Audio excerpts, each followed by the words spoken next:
Hello everybody, and welcome to the first video on... God damn, my volume might be loud, you might need to turn down your volume because my voice is quite loud, but welcome to the first video on Exeto Gaming. And today, we are going to be doing a Rise of Iron prep video. Because we need to prepare for Rise of Iron, because, you know, well, you know, why not? It'll get you started. So, first things first, we want some legendary marks, don't we? Now, if you quickly check on my inventory, you'll see I've got max legendary marks. So, you're thinking, how do you get more than 200? Now, there is a way to get more than 200 legendary marks, and that is with bounties. Now, I'm not 100% sure these will stay or auto-complete at the start of Rise of Iron. With this day, I've got at least 100 extra legendary marks just sitting in my bounty slot. Now, as you can see, my mnemonic is pretty close there. Faction edging. So what you want to do is get your faction super close to leveling up, then swap your faction. So, yeah, pretty good way to get some stuff as soon as it comes out. Now, you might be thinking, well, actually you probably won't, because, you know, why would you think this? But I've got lots of stuff clogged up in my inventory right now, which I do not need. Well, the reason that is because, well, I've got no space in my vault, and the reason that is preparing for Rise of Iron. How could you guess? Now, you see I've got 93 of 108 slots filled, and most of the stuff is unupgraded legendary weapons from the Taken King, and that is because every weapon you dismantle that is unupgraded gives you 3 marks, and a fully upgraded one gives you 5 marks. So, I've added all of this up, and this was like a week ago when I added it up. I had around 500 extra marks just sitting in the vault. And that's just with the flipping weapons and armor. Now, you can see pretty much every single slot is filled up with either some Trials gear that's spare, some Faction gear that's spare, or Vanguard gear that's spare for marks. Doesn't stop there, guys. I've got the general slot as well, with a bunch of 320 ghost shells, a couple of 335 artifacts, and a couple of lower light artifacts, alongside 1059 heavy synths, and nearly 1000 motes and 210 strange coins. And the thing is, with the heavy synths, you can put in 1 heavy synth equals 25, so all of the 1000 added together, that's 50, god. The math's off because I'm on holiday right now. So 1000 times 25. God. Sorry, I'm just. That's not right. I'll put one. I'll put 100. Right.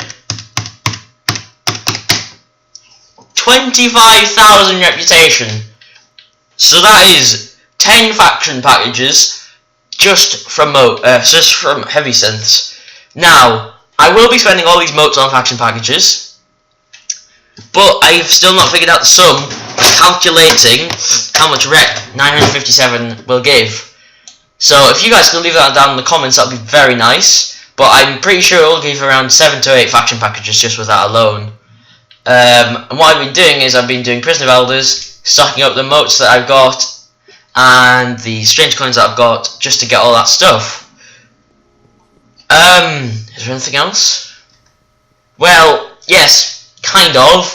I've only got 4 of the bounties here, but there are 3 Iron Banner bounties. There's only 2 in my inventory because I have to use one for rep to rank up. And there's actually 4 in total Trials bounties. So you can stack up 7 bounties. So 7 times 25. 175. Sorry, my math's still off. I haven't gone back to school yet. So yeah, that's a lot of flipping. What was I counting? 100. that was a lot of marks. So next thing is the faction edging. So since we've got around 2 to 3 weeks left till Rise of Iron, what I'm going to do over here is swap to Future Warcle. Future Warcles. So here we are, Future Warcle, and we're going to accept the allegiance.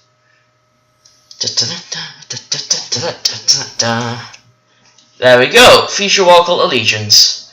So now I'm just going to swap to my Chaos Cloak to increase the feature vocal rep. And there we go. That is how to faction edge. So now that you've done that, you just want to either put in all of your modes and materials, which I wouldn't recommend. I would just steadily level it up with Nightfalls and stuff over the coming weeks. Then next Tuesday I would swap to Dead Orbit, and then just do that in a circle, but try and gain less and less rep just every week, because you don't want to accidentally level up your faction. That would be very disastrous indeed. So, with my calculations, by the time Rise of Iron comes out, I should be near Max Vendor Light. Well, not Max Vendor Light, I would say Max Faction Light. Because Vendor, if we look at it right here, 280. Starting light was 170, so that was a bit of a difference there. So, I'm guessing that the Faction Vendor gear, the Vanguard and the factions, their gear will be around 350 light, maybe 340 light. So that will be a big boost, and I will be I will have enough legendary marks to buy a full set of Vanguard gear. So, final thing is what I want to say here is how I'm going to do it and how you should probably start. What I'm going to do, first off, I will be making a series on Rise of Iron with Legendary Wolf 15 or Omcell Gaming. And what I'm going to be doing, first thing, is I'm going to go down to the tower, accept all the quests and everything, and what I'm going to do is I'm going to go straight down the Vanguard, buy all of the gear, buy the Ghost as well. I'm going to equip all of that.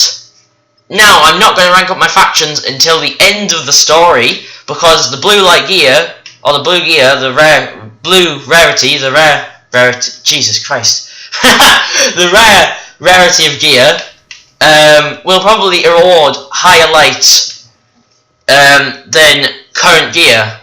So that is why. So I want to be highest as I can before I do the Vanguard. Sorry, before I rank up my faction.